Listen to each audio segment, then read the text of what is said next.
Gowainghat association of মিশিগানের সাধারণ সভা ও 2025-26 সালের নতুন কার্যকারী কমিটি গঠন করা হয়েছে।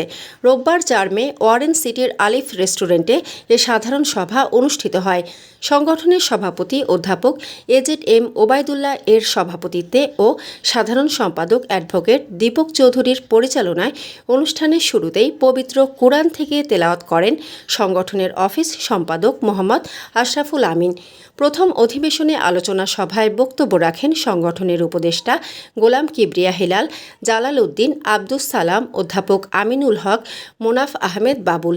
পৃষ্ঠপোষকদের মধ্যে বক্তব্য রাখেন আক্তার হোসেন মাসুক, রোশেন্দ্র কুমার দাস, গোলাম আজম মাসুক, আব্দুল মালিক ও আব্দুল হক।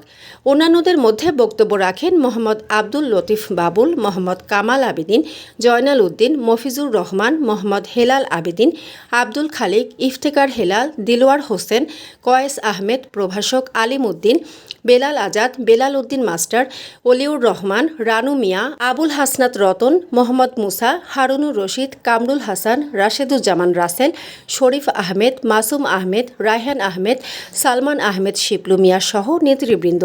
প্রথম অধিবেশন শেষে মধ্যাহ্নভোজের পর দ্বিতীয় অধিবেশনে সংগঠনের সবার উপস্থিতিতে এক প্রাণবন্ত পরিবেশে সর্বসম্মতিক্রমে মোহাম্মদ নজরুল ইসলাম বদরুলকে সভাপতি ও তরিক উদ্দিনকে সাধারণ সম্পাদক করে 31 সদস্য বিশিষ্ট 2025-26 সালের পূর্ণাঙ্গ কার্যকরী পরিষদ গঠন করা হয় এবং 5 সদস্য বিশিষ্ট উপদেষ্টা পরিষদ ও সদস্য বিশিষ্ট পৃষ্ঠপোষক পরিষদ গঠন করা হয়।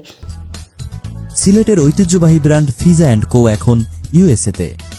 আমাদের রয়েছে নানা স্বাদের হরেক রকম বিস্কিট, টোস্ট, ডাল ভাজা, মটর ভাজা, লাচ্চা সেমাই সহ হরেক রকমের পণ্য।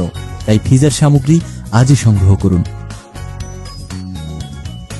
ফিজা, বিশুদ্ধতার প্রতীক।